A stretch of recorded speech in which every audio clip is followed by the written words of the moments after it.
நம்ம இன்னைக்கு பார்க்க போகிறது சிம்னி ஆயில் என்ன பிசுக்கு ஆச்சுன்னா எப்படி க்ளீன் பண்ணுறது, அதே மாதிரி அதில் வந்து கம்ப்ளைண்ட் எப்படி சரி பண்ணுறதுன்னு தான் பார்க்க போகிறோம். வாங்க பார்க்கலாம். டெக்மாரி உங்கள் மூர்த்தி.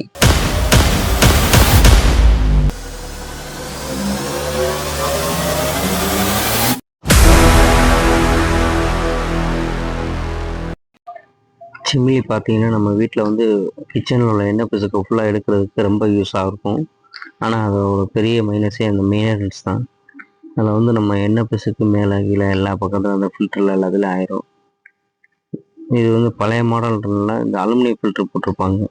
இந்த ஃபில்டர் வந்து ரொம்ப க்ளீன் பண்ணுறது ரொம்ப டிஃபிகல்ட்டாக இருக்கும். அந்த கம்ப்ளைண்ட்டுக்கு தான் என்கிட்ட ஒன்று வந்திருக்கு. அதுதான் உங்களுக்கு சர்வீஸ் பண்ணி காட்டப்போம். இந்த ஃபில்டரில் மேலே வந்து இந்த மாதிரி லாக் இருக்கும். லாக் ரிமூவ் பண்ணிவிட்டு நம்ம வந்து அந்த ஃபில்டரில் இதை வந்து நான் க்ளீன் பண்ணிட்டேன். நான் இருந்தாலும் வீடியோ எடுக்கிறதுக்காக நான் திரும்ப ரிப்பேர் பண்ணுறேன். இது வந்து நான் உங்களுக்கு எப்படின்னு பண்ணேன்றது மட்டும் சொல்கிறேன். நான் இது வந்து காஸ்டிங் சோடா மட்டும்தான் உங்களுக்கு இந்த அளவுக்கு பர்ஃபெக்டாக க்ளீன் பண்ணி கொடுக்கும். வேறு எந்த சோப் ஆயிலோ வேறு பெட்ரோலோ தின்னர் எதுவுமே உங்களுக்கு இந்த அளவுக்கு பர்ஃபெக்டாக க்ளீன் பண்ணி கொடுக்காது. அதுக்கு முன்னாடி இந்த ஃபில்டர் எப்படி நம்ம ரிமூவ் பண்ணுறது எப்படி வைக்கிறன்றது சொல்லிடுறேன். அந்த ஃபில்டரில் கீழே 2 லாக் இருக்கும். அதே மாதிரி அந்த பாடியில் வந்து 2 ஹோல்ஸ் இருக்கும். அந்த ஹோல்ஸில் வச்சு இருந்துட்டு அதுலேருந்து ரிமூவ் பண்ணணும். உங்களுக்கு இன்ஸ்டாலேஷன் பண்ணலே டெமோ கொடுத்துருப்பாங்க. தெரிலனா அதை மட்டும் பார்த்துக்கோங்க. அந்த ஃபில்டர் ரெண்டுமே ஈவனாக உட்காந்துருக்கும்.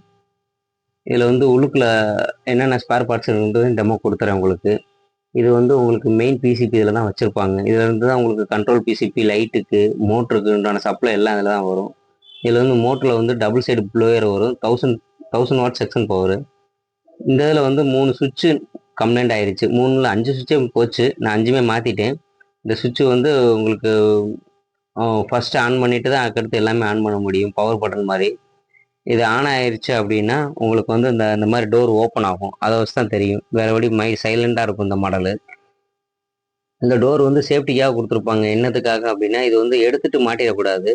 இது வந்து நம்ம உள்ளேருந்து நம்ம அந்த செக்ஷன் பைப் வழியாக வந்து உள்ளுக்குள்ள குருவி அணில் இது வந்து கூடு கட்டிடக்கூடாதுன்றக்காக கொடுத்துருக்க டோர் அது.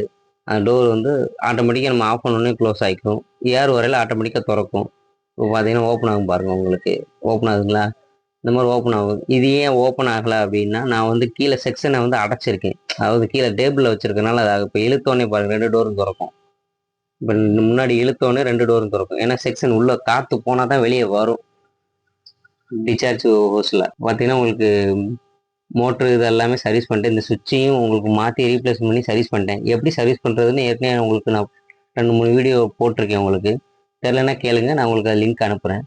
இந்த ஃபில்டரை எப்படி க்ளீன் பண்ணேன்னா இந்த டப்பில் வந்து ஒரு அரை அளவுக்கு தண்ணி ஊற்றிக்கோங்க.